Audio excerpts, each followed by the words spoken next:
నీ కన్నీటిలో అనగా దేవుని వాక్య ప్రకారం జీవిస్తూ ఉన్నందుకు, దేవుని యొక్క చిత్తాన్ని నెరవేరుస్తూ ఉన్నందుకు నీవు కారుస్తున్నటువంటి కన్నీరును, నీవు దుఃఖపడుతున్నటువంటి దుఃఖమును, నీ ఏడ్పును ఆయన చూసి నీతో ఏడుస్తూ ఉన్నాడు.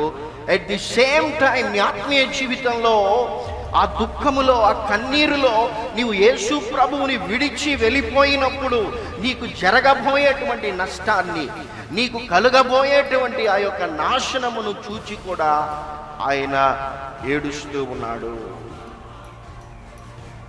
కాబట్టి నీ ఆత్మీయ జీవితంలో ఎప్పుడూ కూడా నీవు మధ్యలో నీ యొక్క పరిస్థితులను బట్టి, నీ దుఃఖాన్ని బట్టి, కన్నీటిని బట్టి, ప్రలాపమును బట్టి యేసు ప్రభువుని విడిచి వెళ్ళిపోవద్దు. నీవు వెళ్ళిపోకుండా ఉండుటకే ఆయన ఏం చేస్తూ ఉన్నాడంటే నిన్ను దర్శిస్తూ ఉన్నాడు. చూడండి, దేవుడు యెరూషలేమునకు ఆ యొక్క పరిస్థితి రాకుండా, భవిష్యత్తులో అది నాశనము కాకుండా, అది శత్రువుల చేతికి అప్పగించబడకుండా, దేవుడు దాన్ని దీవించి ఆశీర్వదించినటువంటి స్థితి నుండి అది పడిపోకుండా దేవుడు అనేక సార్లు ఆ యొక్క యెరూషలేమును దర్శించాడు. కోడి తన పిల్లలను ఎలాగైతే తన రెక్కల కిందికి చేర్చుకుంటుందో ఆ విధంగా యెరూషలేమును ఆయన పలుమార్లు చేర్చుకోవాలని ఆయన దాన్ని పిలిచాడు. కానీ అది ఆయన్ని తృణీకరించింది, అది ఆయనను విసర్జించిందని దేవుని వాక్యం తెలియజేస్తూ ఉంది. ఈరోజు యేసునందు విశ్వాసం ఉంచినటువంటి మన జీవితాలలో ఆయన మనల్ని దర్శిస్తూనే ఉన్నాడు. నీవు వెనకడుగు వేస్తున్న ప్రతిసారి, తప్పటడుగు వేస్తున్న ప్రతిసారి, విశ్వాస జీవితం నుండి తొలగిపోతున్నటువంటి ప్రతిసారి ఆయన నిన్ను దర్శిస్తూ ఉన్నాడు. నీవు బైబిల్ చదవకుండా ఉన్నప్పుడు ఆయన నిన్ను దర్శిస్తూ ఉన్నాడు. ప్రార్థించకుండా ఉన్నప్పుడు ఆయన నిన్ను దర్శిస్తూ ఉన్నాడు. దేవుని మందిరానికి రాకుండా ఉన్నప్పుడు ఆయన నిన్ను దర్శిస్తూ ఉన్నాడు. ఆత్మీయ జీవితంలో నీవు ఎదగలేని ప్రతిసారి కూడా ఆయన నిన్ను సంధిస్తూ ఉన్నాడు, దర్శిస్తూ ఉన్నాడు. అయితే ఆ రోజు యెరూషలేము ఏ విధంగా అయితే ఆయన యొక్క దర్శనమును వారు ఎరగకుండా ఉండిపోయారో, అర్థం చేసుకోలేకపోయారో, తృణీకరించారో, విసర్జించారో, నిర్లక్ష్యం చేశారో, ఆ రీతిగా చాలా మంది విశ్వాసులు ఆయన తన సేవకుల ద్వారా దర్శిస్తూ ఉన్నప్పుడు, ఆయన తన వాక్యము ద్వారా దర్శిస్తూ ఉన్నప్పుడు, ఆయన కళల ద్వారా దర్శిస్తూ ఉన్నప్పుడు, దర్శనముల ద్వారా దర్శిస్తూ ఉన్నప్పుడు, సేవకుని ద్వారా దర్శిస్తూ ఉన్నప్పుడు చాలా మంది నిర్లక్ష్యం చేస్తూ ఉన్నారు. ఇశ్రాయేలు దేశం దేవుణ్ణి విసర్జించినందుకు దే పెయిడ్ ద ప్రైస్. వారు ఆ వెలను చెల్లించాల్సి వచ్చింది, ఆ కాన్సిక్వెన్స్ ని వారు ఫేస్ చేయాల్సి వచ్చింది, ఆ నష్టాన్ని వారి జీవితాలలో వారు చూడాల్సి వచ్చింది. నీ జీవితంలో కూడా నీవు దేవుణ్ణి విడిచి వెళ్ళిపోతున్నప్పుడు, పరిశుద్ధాత్మ దేవుడు నిన్ను దర్శిస్తూ ఉండగా నీవు పరిశుద్ధాత్మ యొక్క నడిపింపును ప్రక్కన పెట్టేస్తే తప్పకుండా నష్టపోతావు. తప్పకుండా నీ జీవితంలో దేవుని ఆశీర్వాదములకు తగిన జీవితాన్ని జీవించకుండా పడిపోయేటువంటి స్థితి ఉన్నది. కనుక దేవుడు నీ పరిస్థితిని చూసి ఏడుస్తూ ఉన్నాడు, తిరిగి పిలుస్తూ ఉన్నాడు. తిరిగి నీవు నా మార్గంలోనికి రావాలి. ఎందుకంటే నీవు చెడిపోవడం, నీవు పడిపోవడం, నీ జీవితంలో నష్టపోవడం నాకు ఇష్టం లేదు, అది నా చిత్తం కానే కాదు. కాబట్టి దేవుడు ఏడుస్తూ ఉన్నాడు. ఎందుకు ఏడుస్తూ ఉన్నాడు? నిన్ను చూసి నీవు దేవుని వాక్య ప్రకారం జీవిస్తూ దుఃఖపడుతూ ఉన్నందుకు ఏడుస్తూ ఉన్నాడా? నీవు దేవుని చిత్తాన్ని నెరవేరుస్తూ ఇంకా కన్నీరు గారుస్తూ ఉంటే ఆయన నీతో కన్నీరు గారుస్తూ ఉన్నాడా? లేకపోతే దేవుణ్ణి విడిచి, దేవుని తృణీకరించి, దేవుని విసర్జించి, దేవుని వాక్యానికి వ్యతిరేకంగా జీవిస్తూ నీ జీవితంలోనికి శ్రమలను తెచ్చుకొనుట వలన నీ భవిష్యత్తుని చూచి ఆయన కన్నీరు గారుస్తూ ఉన్నాడా? ఒకసారి నీ జీవితాన్ని పరిశీలన చేసుకోవాలి.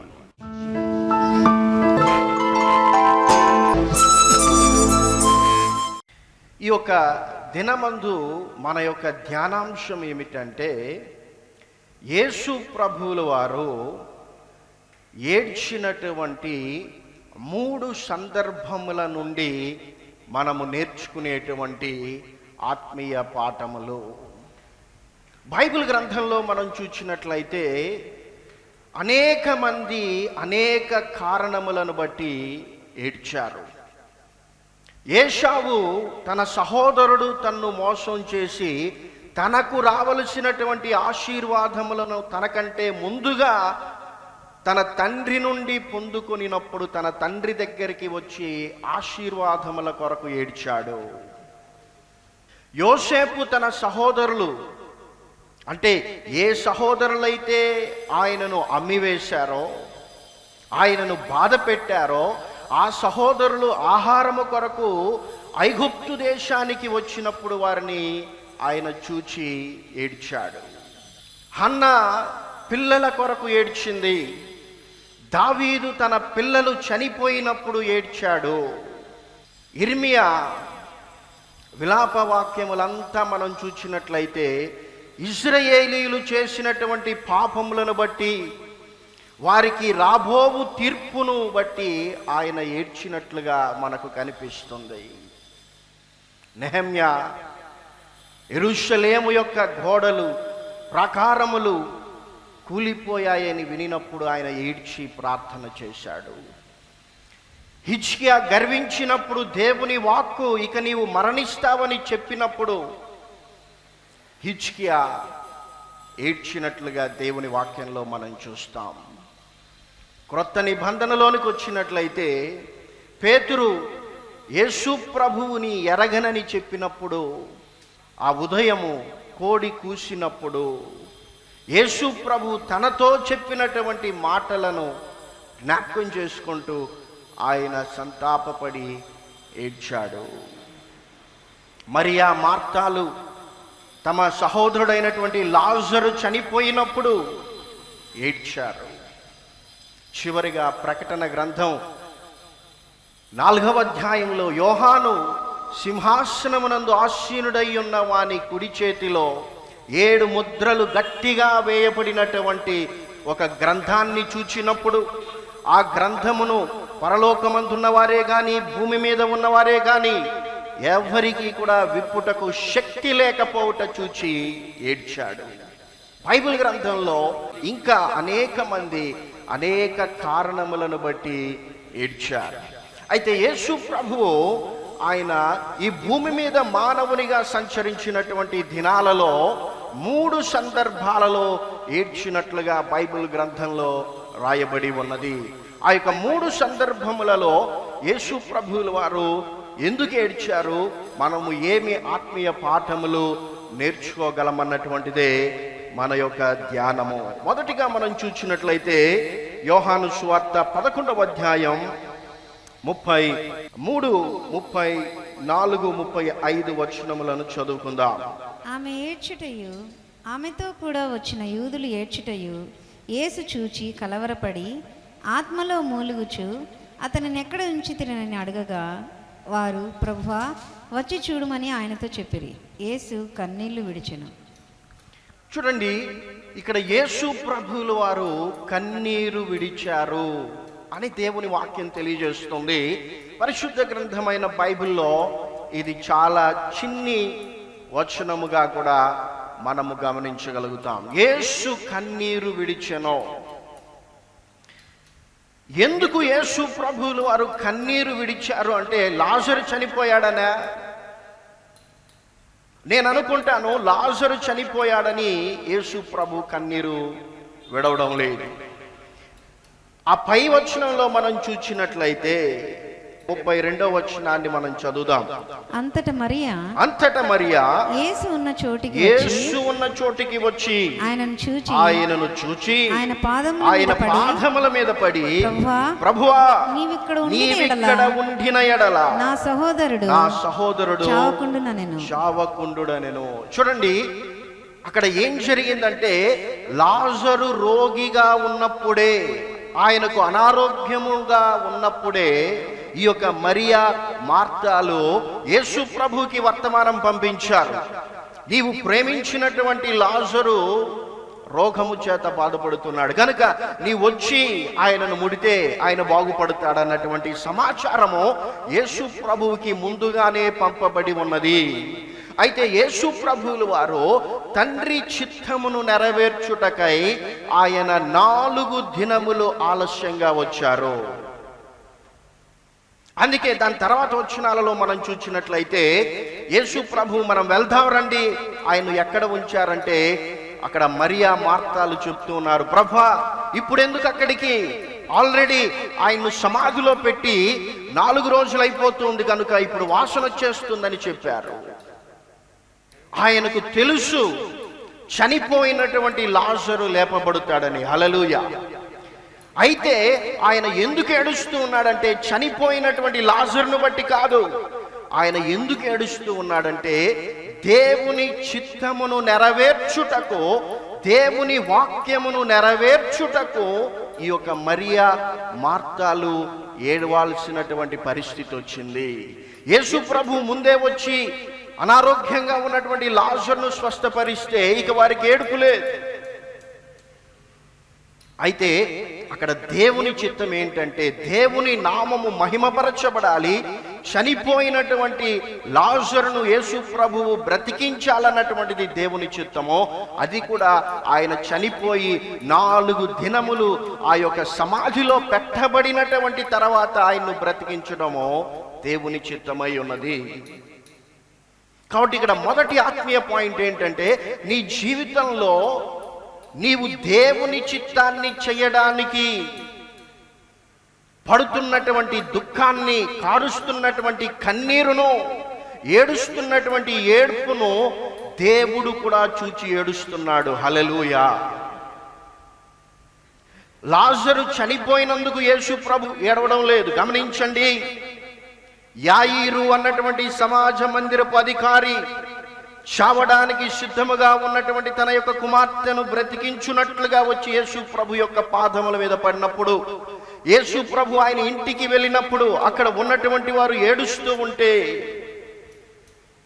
యేసు ప్రభు వారితో అన్నాడు, మీరు ఏడవద్దండి, ఆ చిన్నది నిద్రించుచున్నదే గాని ఆ చిన్నది చనిపోలేదని అక్కడ వారితో యేసు ప్రభు చెప్పాడు. కనుక ఆ చనిపోయినటువంటి కుమార్తె బ్రతుకుతుందని యేసు ప్రభువుకు తెలుసు కాబట్టే ఆయన ఏడుస్తున్నటువంటి వారిని ఏడవద్దన్నాడు. కనుక ఇక్కడ చనిపోయినటువంటి లాజరు లేస్తాడని, యేసు ప్రభు లేపుతాడని యేసు ప్రభువుకు తెలుసు. కనుక లాజరు కొరకు యేసు ప్రభువు ఇక్కడ కన్నీరు కార్చడం లేదు, ఆయన కన్నీరు కారుస్తూ ఉన్నాడు. ఎందుకంటే ఆ యొక్క మరియా మార్తాల జీవితములలో దేవుని యొక్క చిత్తము నెరవేర్చబడుటకు వారు ఆ యొక్క ఇబ్బందికరమైనటువంటి దుఃఖ పరిస్థితుల గుండా వారు వెళ్ళవలసినటువంటి పరిస్థితి ఉన్నది.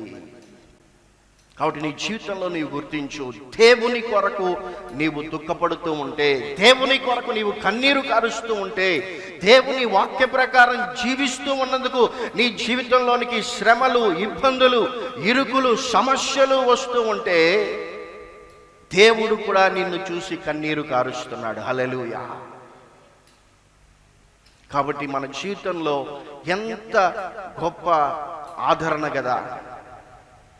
నీ ఏడ్పును చూచి యేసు ప్రభువు ఏడుస్తూ ఉన్నాడు. అదేదో ఆశీర్వాదముల కొరకు, దీవెనల కొరకు ఏశావు ఏడ్చినప్పుడు దేవుడు ఏడవలేదు. దేవుని వాక్యాన్ని నెరవేర్చడానికి, దేవుని చిత్త ప్రకారం జీవించడానికి, దేవుడు అనుకొనినటువంటి సమయములోనే ఆయన నీ జీవితంలో కార్యాన్ని చేస్తాడు అని నీవు నమ్ముతూ ఇంకా దుఃఖాన్ని అనుభవిస్తూ ఇంకా కన్నీరును కారుస్తూ వెళ్తున్నటువంటి ప్రతి పరిస్థితిలో దేవుడు నీతో కూడా ఏడుస్తూ ఉన్నాడని నీవు గుర్తించగలిగితే, ఆ దుఃఖంలో, విశ్వాసంలో వెనక్కి వెళ్ళిపోకుండా, ఆ కన్నీటి పరిస్థితులలో యేసు ప్రభుని ప్రశ్నించకుండా నీవు నమ్మకంగా యేసు ప్రభు కొరకు జీవించగలుగుతావు. నీ జీవితంలో ఎప్పటికీ ఇక నా పరిస్థితి అయిపోయింది, ఇక నాకు ఉద్యోగం రాదు, ఇక నాకు పెళ్లి కాదు, ఇక నాకు పిల్లలు పుట్టరు, ఇక నాకు ప్రమోషన్ రాదు, ఇక నా జీవితంలో నేను ఈ సమస్యను అధిగమించలేను, ఇక నా పిల్లలు బాగుపడరు, ఇక నా ఆరోగ్యము మెరుగుపడదు అని నీవు దిగులు పడాల్సినటువంటి పని లేదు. నీకు పరిమితులున్నాయి కానీ, నీకు హద్దులున్నాయి కానీ దేవునికి హద్దులు లేవు. హల్లెలూయా. లాజరు చనిపోయి 1 రోజు అయిపోయిందా, పర్లేదు. 2 రోజులు అయిపోయిందా, పర్లేదు. 3 రోజులు అయిపోయిందా, 4 రోజులు అయిపోయిందా, పర్లేదు. ఎన్ని రోజులు గతించిపోయినా దేవుడు లాజరును లేపుటకు శక్తి కలిగినటువంటి వాడు. ఆయన లేపాడు. చనిపోయాడు కదా, ఇక ఎందుకని మరియా యేసు ప్రభు దగ్గరికి రావడం మాని వేయలేదు. మనం చదువుకున్న వచనంలో చూస్తున్నాం, మరియా యేసు ఉన్న చోటికి వచ్చింది. లాజరు చనిపోయాడు, చనిపోకముందే వర్తమానం పంపించారు, కానీ యేసు ప్రభు రాలేదు, అలగలేదు. యేసు ప్రభు వచ్చాడంటే యేసు ఉన్న చోటికి వచ్చింది. యేసు పాదముల మీద పడింది. ప్రభువా, అయ్యో నీవు ముందే వచ్చి ఉంటే, నీవు ఇక్కడ ఉండి ఉంటే నా సహోదరుడు చనిపోయి ఉండేవాడు కాదే అని బాధపడుతూ ఉంది. కానీ యేసు వచ్చాడంటే పట్టించుకోకుండా ఆమె ఉన్న దగ్గర ఉండిపోలేదు, యేసు దగ్గరకు వచ్చింది. కాబట్టి నీ జీవితంలో ఎన్ని ప్రతికూల పరిస్థితులు నీవు ఎదుర్కొంటూ ఉన్నా, ఎంత కన్నీరు కారుస్తూ ఉన్నా, ఎంత దుఃఖిస్తూ ఉన్నా, ఎంత ప్రలాపిస్తూ ఉన్నా, నీవు యేసు దగ్గరికి రా. యేసు నీ జీవితంలో తప్పకుండా కార్యాన్ని చేస్తాడు. రెండవ సందర్భాన్ని మనం చూసినట్లయితే లూకాసు వార్త 19వ అధ్యాయం 41వ వచనం నుండి 44వ వచనం వరకు చదువుదాం. ఆయన పట్టణంనకు సమీపించినప్పుడు దానిని చూచి దాని విషయమై ఏడ్చి, నీవును ఈ నీ దినమందైనను సమాధాన సంబంధమైన సంగతులను తెలుసుకుని ఎడల నీకెంతో మేలు. కానీ ఇప్పుడు అవి నీ కన్నులకు మరుగు చేయబడి ఉన్నవి. నిన్ను దర్శించిన కాలము నీవు ఎరుగకుంటివి కనుక నీ శత్రువులు నీ చుట్టూ గట్టుకట్టి ముట్టడి వేసి అన్ని ప్రక్కలను నిన్ను అరికట్టి నీలోనున్న నీ పిల్లలతో కూడా నిన్ను నేల కలిపి నీలో రాతి మీద రాయి నిలిచి ఉండని అని దినములు వచ్చునని చెప్పాను. ఇక్కడ యేసు ప్రభువుల వారు యెరూషలేమును చూచి దాని విషయమై ఏడుస్తూ ఉన్నారు. ఆయన యెరూషలేమునకు సమీపించినప్పుడు దాని యొక్క భవిష్యత్తు యేసు ప్రభువుకి కనిపిస్తోంది. కాబట్టి ఆయన దాని విషయమై ఏడుస్తూ ఉన్నాడు. ఆ యొక్క యెరూషలేము ఎంతగా నాశనము చేయబడుతుందో యేసు ప్రభు కన్నుల ఎదుట కనిపిస్తూ ఉన్నది. కనుక దేవుడు మనల్ని చూచినప్పుడు మన యొక్క ఆత్మీయ జీవితములు నాశనము చేయబడేటువంటి పరిస్థితిని ఆయన కనుగొనినప్పుడు ఆయన మన విషయమై ఏడ్చే దేవునిగా ఉన్నాడు. నీ కన్నీటిలో అనగా దేవుని వాక్య ప్రకారం జీవిస్తూ ఉన్నందుకు, దేవుని యొక్క చిత్తాన్ని నెరవేరుస్తూ ఉన్నందుకు నీవు కారుస్తున్నటువంటి కన్నీరును, నీవు దుఃఖపడుతున్నటువంటి దుఃఖమును, నీ ఏడ్పును ఆయన చూసి నీతో ఏడుస్తూ ఉన్నాడు. అట్ ది సేమ్ టైం నీ ఆత్మీయ జీవితంలో ఆ దుఃఖములో, ఆ కన్నీరులో నీవు యేసు ప్రభువుని విడిచి వెళ్ళిపోయినప్పుడు నీకు జరగబోయేటువంటి నష్టాన్ని, నీకు కలుగబోయేటువంటి ఆ యొక్క నాశనమును చూచి కూడా ఆయన ఏడుస్తూ ఉన్నాడు. కాబట్టి నీ ఆత్మీయ జీవితంలో ఎప్పుడూ కూడా నీవు మధ్యలో నీ యొక్క పరిస్థితులను బట్టి, నీ దుఃఖాన్ని బట్టి, కన్నీటిని బట్టి, ప్రలాపమును బట్టి యేసు ప్రభువుని విడిచి వెళ్ళిపోవద్దు. నీవు వెళ్ళిపోకుండా ఉండుటకే ఆయన ఏం చేస్తూ ఉన్నాడంటే నిన్ను దర్శిస్తూ ఉన్నాడు. చూడండి, దేవుడు యెరూషలేమునకు ఆ యొక్క పరిస్థితి రాకుండా, భవిష్యత్తులో అది నాశనము కాకుండా, అది శత్రువుల చేతికి అప్పగించబడకుండా, దేవుడు దాన్ని దీవించి ఆశీర్వదించినటువంటి స్థితి నుండి అది పడిపోకుండా దేవుడు అనేక సార్లు ఆ యొక్క యెరూషలేమును దర్శించాడు. కోడి తన పిల్లలను ఎలాగైతే తన రెక్కల కిందికి చేర్చుకుంటుందో ఆ విధంగా యెరూషలేమును ఆయన పలుమార్లు చేర్చుకోవాలని ఆయన దాన్ని పిలిచాడు. కానీ అది ఆయన్ని తృణీకరించింది, అది ఆయనను విసర్జించిందని దేవుని వాక్యం తెలియజేస్తూ ఉంది. ఈరోజు యేసునందు విశ్వాసం ఉంచినటువంటి మన జీవితాలలో ఆయన మనల్ని దర్శిస్తూనే ఉన్నాడు. నీవు వెనకడుగు వేస్తున్న ప్రతిసారి, తప్పటడుగు వేస్తున్న ప్రతిసారి, విశ్వాస జీవితం నుండి తొలగిపోతున్నటువంటి ప్రతిసారి ఆయన నిన్ను దర్శిస్తూ ఉన్నాడు. నీవు బైబిల్ చదవకుండా ఉన్నప్పుడు ఆయన నిన్ను దర్శిస్తూ ఉన్నాడు. ప్రార్థించకుండా ఉన్నప్పుడు ఆయన నిన్ను దర్శిస్తూ ఉన్నాడు. దేవుని మందిరానికి రాకుండా ఉన్నప్పుడు ఆయన నిన్ను దర్శిస్తూ ఉన్నాడు. ఆత్మీయ జీవితంలో నీవు ఎదగలేని ప్రతిసారి కూడా ఆయన నిన్ను సంధిస్తూ ఉన్నాడు, దర్శిస్తూ ఉన్నాడు. అయితే ఆ రోజు యెరూషలేము ఏ విధంగా అయితే ఆయన యొక్క దర్శనమును వారు ఎరగకుండా ఉండిపోయారో, అర్థం చేసుకోలేకపోయారో, తృణీకరించారో, విసర్జించారో, నిర్లక్ష్యం చేశారో, ఆ రీతిగా చాలా మంది విశ్వాసులు ఆయన తన సేవకుల ద్వారా దర్శిస్తూ ఉన్నప్పుడు, ఆయన తన వాక్యము ద్వారా దర్శిస్తూ ఉన్నప్పుడు, ఆయన కళల ద్వారా దర్శిస్తూ ఉన్నప్పుడు, దర్శనముల ద్వారా దర్శిస్తూ ఉన్నప్పుడు, సేవకుని ద్వారా దర్శిస్తూ ఉన్నప్పుడు చాలా మంది నిర్లక్ష్యం చేస్తూ ఉన్నారు. ఇశ్రాయేలు దేశం దేవుణ్ణి విసర్జించినందుకు దే పెయిడ్ ద ప్రైజ్. వారు ఆ వెలను చెల్లించాల్సి వచ్చింది. ఆ కాన్సిక్వెన్స్ ని వారు ఫేస్ చేయాల్సి వచ్చింది. ఆ నష్టాన్ని వారి జీవితాలలో వారు చూడాల్సి వచ్చింది. నీ జీవితంలో కూడా నీవు దేవుణ్ణి విడిచి వెళ్ళిపోతున్నప్పుడు, పరిశుద్ధాత్మ దేవుడు నిన్ను దర్శిస్తూ ఉండగా నీవు పరిశుద్ధాత్మ యొక్క నడిపింపును ప్రక్కన పెట్టేస్తే తప్పకుండా నష్టపోతావు. తప్పకుండా నీ జీవితంలో దేవుని ఆశీర్వాదములకు తగిన జీవితాన్ని జీవించకుండా పడిపోయేటువంటి స్థితి ఉన్నది. కనుక దేవుడు నీ పరిస్థితిని చూచి ఏడుస్తూ ఉన్నాడు, తిరిగి పిలుస్తూ ఉన్నాడు. తిరిగి నీవు నా మార్గంలోనికి రావాలి. ఎందుకంటే నీవు చెడిపోవడం, నీవు పడిపోవడం, నీ జీవితంలో నష్టపోవడం నాకు ఇష్టం లేదు. అది నా చిత్తం కానే కాదు. కాబట్టి దేవుడు ఏడుస్తూ ఉన్నాడు. ఎందుకు ఏడుస్తూ ఉన్నాడు? నిన్ను చూసి నీవు దేవుని వాక్య ప్రకారం జీవిస్తూ దుఃఖపడుతూ ఉన్నందుకు ఏడుస్తూ ఉన్నాడా? నీవు దేవుని చిత్తాన్ని నెరవేరుస్తూ ఇంకా కన్నీరు గారుస్తూ ఉంటే ఆయన నీతో కన్నీరు గారుస్తూ ఉన్నాడా? లేకపోతే దేవుణ్ణి విడిచి, దేవుని తృణీకరించి, దేవుని విసర్జించి, దేవుని వాక్యానికి వ్యతిరేకంగా జీవిస్తూ నీ జీవితంలోనికి శ్రమలను తెచ్చుకొనుట వలన నీ భవిష్యత్తుని చూచి ఆయన కన్నీరు గారుస్తూ ఉన్నాడా? ఒకసారి నీ జీవితాన్ని పరిశీలన చేసుకోవాలి. అందుకే దాని తర్వాత ఆయన దేవాలయంలోనికి వెళ్ళాడు. అక్కడ ఉన్నటువంటి ప్రతి అక్రమమును, క్రయ విక్రయములు చేయ వారిని ఆయన వెళ్ళగొట్టాడు. నా మందిరము ప్రార్థనా మందిరం అనబడాలి, అయితే మీరు దాన్ని పాడు చేశారు. మీ ఆత్మీయ జీవితాలు ఎలా ఉండాలంటే, మీ హృదయం ఎలా ఉండాలంటే, మీ శరీరం ఎలా ఉండాలంటే పరిశుద్ధాత్మకు ఆలయమై ఉండాలి. అయితే మీరు దాన్ని పాడు చేసుకుంటూ ఉన్నారు. ఎలా పాడు చేసుకుంటూ ఉన్నారంటే ఈ శరీరేచ్ఛలను బట్టి, పాపాన్ని బట్టి, ఈ లోక మర్యాదను అనుసరించుటను బట్టి, దేవుని వాక్యానికి వ్యతిరేకంగా జీవించుటను బట్టి మీ ఆత్మీయ జీవితములను పాడు చేసుకుంటూ ఉన్నారు. అయితే ఆయన బాగు చేయాలనే నీ దగ్గరకు వచ్చాడు, నీలోనికి వచ్చాడు. ఆయన నిన్ను బాగు చేయడానికి నీవు అవకాశం ఇవ్వాలి.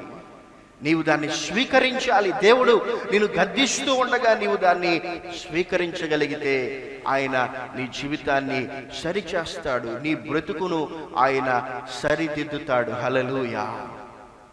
కాబట్టి ఇస్తావా దేవునికి అవకాశం? ప్రభువా,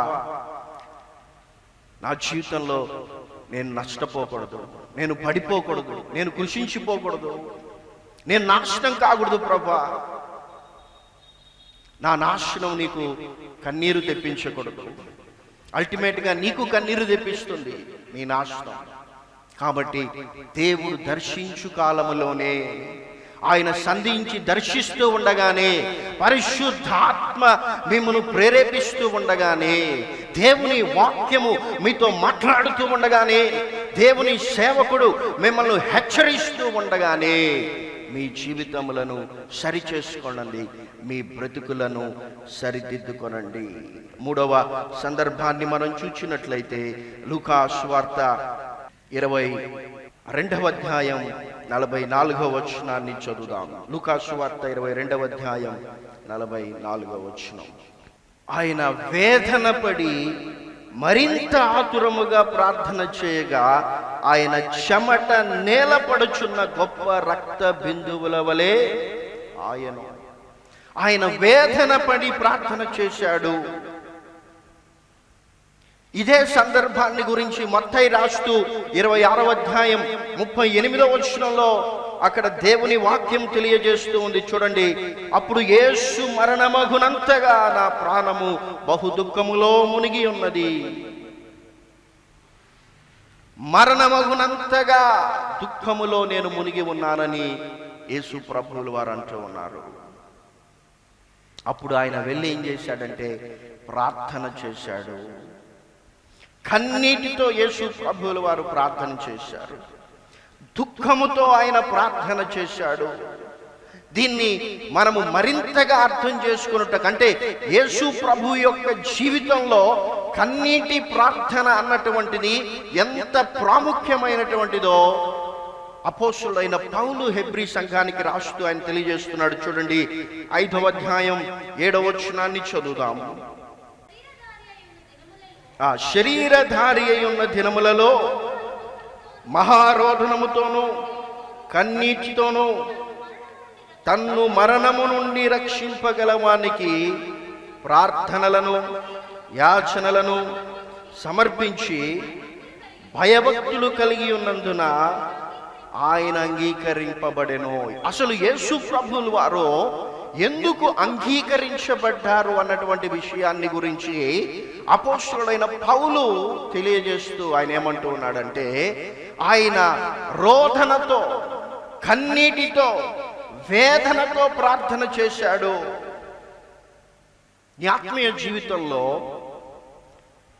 నీవు దేవుని చిత్తాన్ని చేయాలంటే, దేవుని వాక్యాన్ని నెరవేర్చేటువంటి విశ్వాసిగా నీవు ఉండాలంటే నీవు కన్నీటితో ప్రార్థించేటువంటి అనుభవం నీకు కావాలి. సంతోషంగా పాటలు పాడుతూ దేవుని స్తుతించే అనుభవం ఎంత అవసరమో అంతే నీవు కన్నీటితో ప్రార్థించేటువంటి అనుభవం కూడా నీ ఆత్మీయ జీవితంలో అవసరమై ఉన్నది. దేవునిలో సంతోషించాలి, దేవునిలో ఆనందించాలి, దేవుని యందు ఉత్సహించాలి. అయితే ఈ యొక్క కన్నీటి ప్రార్థన అన్నటువంటిది మన ఆత్మీయ జీవితంలో చాలా ప్రాముఖ్యమైనటువంటిది.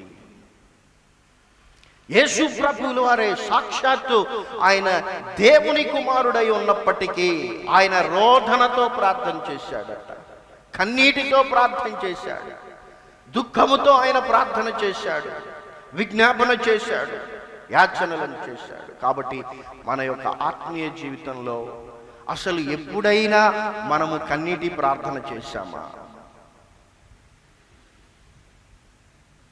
ఒకవేళ కన్నీటి ప్రార్థన చేసి ఉంటే ఎందుకొరకు కన్నీరు గారుస్తూ ఉన్నావు?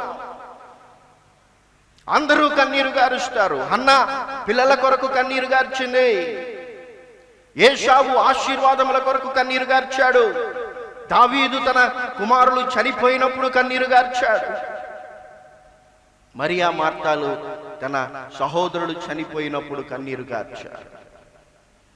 ఇహ సంబంధమైనటువంటి కష్ట దుఃఖములలో మరణములో మనము కన్నీరు కారుస్తాం, అది సహజమైనటువంటిదే. అయితే ఆత్మీయ జీవితంలో నీ పాపాన్ని బట్టి ఎప్పుడైనా నీవు కన్నీరు గార్చావా? ఇర్మియా ఇశ్రాయేలీయులు చేసినటువంటి పాపాన్ని బట్టి ఆయన విలపిస్తూ విలాప వాక్యములు రాశాడు. దావీదు భక్తుడు 119వ కీర్తన 136వ వచనంలో, జనులు నీ ధర్మశాస్త్రమును అనుసరించకపోవట నేను చూచినప్పుడు నా కన్నీరు ఏరులై పారిందంటూ ఉన్నాడు. నశించిపోతున్నటువంటి ఆత్మల కొరకు నీవెప్పుడైనా కన్నీరు కార్చి ప్రార్థన చేశావా? నెహెమ్యా యెరూషలేము గోడలు కూలిపోయినప్పుడు ఆయన కన్నీటితో ప్రార్థన చేశాడు. నీ ఆత్మీయ జీవితం పడిపోయినప్పుడు, నీ ఆత్మీయ జీవితంలో నీవు కృషించిపోయినప్పుడు, నీ ఆత్మీయ స్థితిని చూచి అయ్యో నేను పడిపోయాను, దేవుడు నాకు ఇచ్చిన దీవెన ఆశీర్వాదములకు తగినట్లుగా నేను జీవించలేకపోతున్నానని నీవు కన్నీరు కార్చావా? పేతురు దేవుణ్ణి ఎరుగనని చెప్పినప్పుడు ఆయన దేవుని మాటను జ్ఞాపకం చేసుకొని కన్నీరు కార్చి సంతాపపడి ఆయన ప్రార్థన చేశాడు. పాపం చేసినప్పుడు, దేవునికి వ్యతిరేకంగా జీవించినప్పుడు, దేవుడు నిన్ను దీవించి ఆశీర్వదించిన దానికి తగినట్లుగా జీవించినప్పుడు నీవు ఎప్పుడైనా కన్నీరు కార్చి ప్రార్థన చేశావా? కన్నీటి ప్రార్థన కావాలి. నశించిపోతున్న ఆత్మల పట్ల కన్నీరు కావాలి. నీ ఆత్మీయ జీవితాన్ని బట్టి కన్నీరు, నీ కుటుంబ ఆత్మీయ పరిస్థితిని బట్టి, నీ సంఘ పరిస్థితిని బట్టి నీవు కన్నీరు కార్చి ప్రార్థించేటువంటి వ్యక్తివిగా ఉండాలి. ఆయన కుమారుడై ఉండి దేవునికి అంగీకారముగా జీవించడానికి కన్నీటి ప్రార్థన ఆయనకు అవసరమైంది. కాబట్టి మన జీవితంలో మనకి ఇంకా ఎంత ఎక్కువ అవసరమని మనము అర్థం చేసుకోవాలి.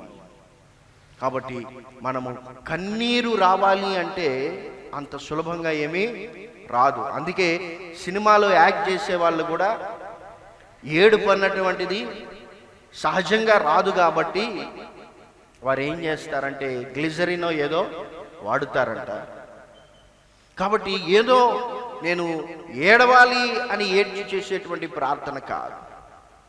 పరిశుద్ధాత్మ నీలో కార్యం చేసినప్పుడు నీవు కన్నీరు కారుస్తావు. హల్లెలూయా. అందుకే మనం ఈ పరిశుద్ధ వాక్యాన్ని చదవాలి ప్రతిరోజు. ఎందుకంటే ఈ వాక్యము నేను గద్దిస్తుంది, కత్తి లాంటిది, నిన్ను కట్ చేస్తుంది. ఎక్కడ నీవు పాపం చేస్తూ ఉన్నావో అక్కడ కట్ చేస్తుంది. ఆ కత్తితో తెగినప్పుడు ఎవడైనా అబ్బా అంటాడు, ఎవడైనా ఏడుస్తాడు, తెలియకుండానే కన్నీరు వస్తుంది. ఆ వాక్యము సుత్తి లాంటిది. ఎక్కడైనా నీ ఆత్మీయ జీవితాన్ని దేవుని వాక్యానికి ప్రతికూలంగా నీవు నిర్మిస్తూ ఉంటే అది పగలగొడుతుంది, అప్పుడు కన్నీరు వస్తుంది. ఈ వాక్యము వెలుగు. చీకట్లో ఎక్కడ తప్పిపోయావో ఆ వెలుగు నీ మీద ప్రకాశించినప్పుడు నీలో కన్నీరు వస్తుంది. అయ్యో, ఇంత దూరం నేను తప్పుడు దారిలో ప్రయాణం చేశానా, నా ఆత్మీయ జీవితం ఇంత ఘోరమైనటువంటి స్థితిలో ఉన్నదా అని ఆ వెలుగు నీకు చూపిస్తుంది. కనుక ఆ వాక్యాన్ని నీవు చదవాలి.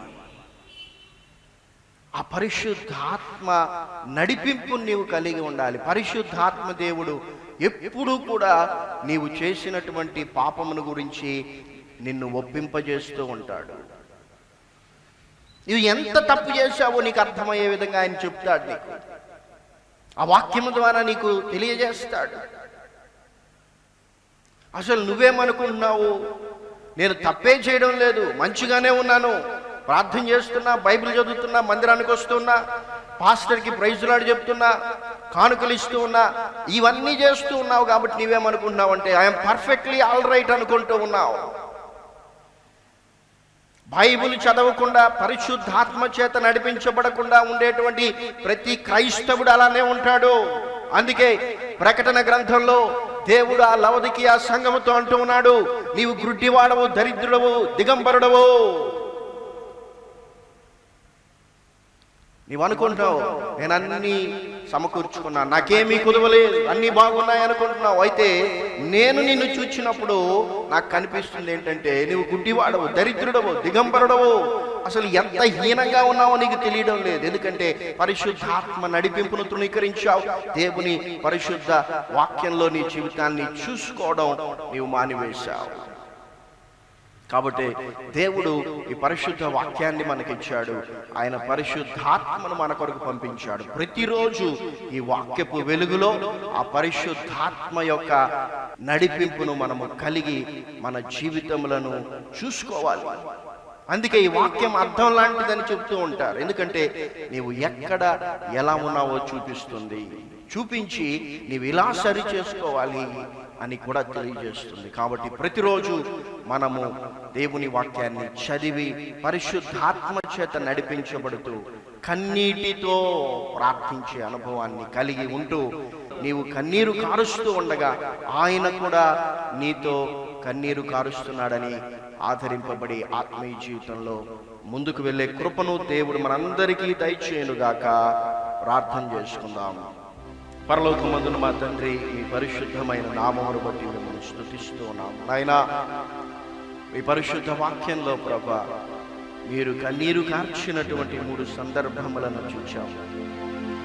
మరియా మార్తాలు ప్రభా మీ వాక్యమును నెరవేర్చుటకు లాజరును ప్రభా వారు అన్ని రోజులు మరణ స్థితిలో వారు చూడాల్సి వచ్చిందని, మీ వాక్యమును నెరవేర్చుటకు, మీ చిత్తమును నెరవేర్చుటకు వారు కారుస్తున్నటువంటి ఆ కన్నీరును చూచి మీరు వారితో కూడా కన్నీరు కార్చారు. నాయన, మా ఆత్మీయ జీవితంలో కూడా మేము మీ వాక్య ప్రకారం జీవిస్తూ ఉన్నప్పుడు మాకు కలిగేటువంటి దుఃఖమును, మేము కార్చేటువంటి కన్నీరును, మా యొక్క ప్రలాపమును మీరు చూచి మాతో కూడా దుఃఖిస్తూ కన్నీరు కారుస్తూ ఉన్నారని మేము అర్థం చేస్తున్నాం. కనుక ప్రభా, ఎలాంటి దుఃఖకరమైన పరిస్థితులైనా, ఎలాంటి కన్నీటి పరిస్థితులైనా ప్రభా, మేము మిమ్మల్ని విడిచి వెళ్ళిపోకుండా మార్తా మరియాల వలె మీ యొద్దకు వచ్చి మీ పాదముల మీద పడి ప్రభా మీతో అంతం వరకు వెళ్ళేటువంటి కృపను మాకు దయచేయండి.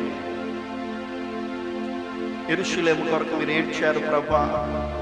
మీరు దర్శించు కాలమున అది మిమ్మల్ని ఎరగలేకపోయింది. కోడి తన పిల్లలను తన రెక్కల కిందకు ఎలాగో చేర్చుకొని దుష్టుని నుండి, అపవాది నుండి కాపాడాలనేది ప్రయత్నం చేస్తుందో, మీరు కూడా మమ్మల్ని కాపాడాలని, మమ్మల్ని రక్షించాలని, మేము నాశనం కాకుండానట్లు ప్రభా మీ వాక్కు చేత అనేక సార్లు పరిశుద్ధాత్మ చేత మీ రెక్కల క్రిందికి మమ్మల్ని చేర్చుకోవాలని మీ రెక్కలు చాపి ఉండగా, మీరు పిలుస్తూ ఉండగా మిమ్మల్ని విసర్జించి తృణీకరించి మీ స్వరాన్ని ప్రభా వినకుండా ముందుకు వెళ్ళి అనేక విధములైనటువంటి శ్రమలను తెచ్చుకున్నాం. మమ్మల్ని క్షమించండి ప్రభా. ఈరోజు తిరిగి మీరు మమ్మల్ని దర్శిస్తూ సంధిస్తూ ఉండగా నాయనా, మేము తిరిగి మీ యొద్దకు రావడానికి, మీ పిలుపుకు ప్రతిస్పందించడానికి, పరిశుద్ధాత్మ యొక్క ప్రేరణకు ప్రభా మేము లోబడుటకు నాయన సహాయం చేయండి. కన్నీటితో, వేదనతో, దుఃఖముతో మీరు ప్రార్థన చేశారు ప్రభా. మరణమగునంతగా మీ ప్రాణము దుఃఖములో మునిగిపోయినా మీరు ప్రార్థించారు ప్రభా. మా ఆత్మీయ జీవితంలో అయినా మీ కొరకు జీవిస్తూ ఉన్నప్పుడు, మీ వాక్య ప్రకారం జీవిస్తూ ఉన్నప్పుడు ప్రభా, కన్నీటి ప్రార్థన చాలా అవసరం. మీ వలె మేము కన్నీరు కారుస్తూ ప్రభా పరిశుద్ధాత్మ చేత నడిపించబడుతూ ఉన్నప్పుడు, పరిశుద్ధాత్మ మాలో క్రియ చేస్తూ ఉన్నప్పుడు, ఆ ఆత్మ సంబంధమైనటువంటి దుఃఖమును కలిగిన వారమై ప్రార్థించి మీకు అంగీకారముగా జీవించే కృపను నాకు మా అందరికీ దయచేయమని, ప్రతిరోజు మీ వాక్యాన్ని చదివి మీ ఆత్మ చేత నడిపించబడే అనుభవాన్ని మా అందరికీ దయచేయమని యేసు క్రీస్తు నామమున ప్రార్థించుచున్నాను తండ్రి. ఆమేన్.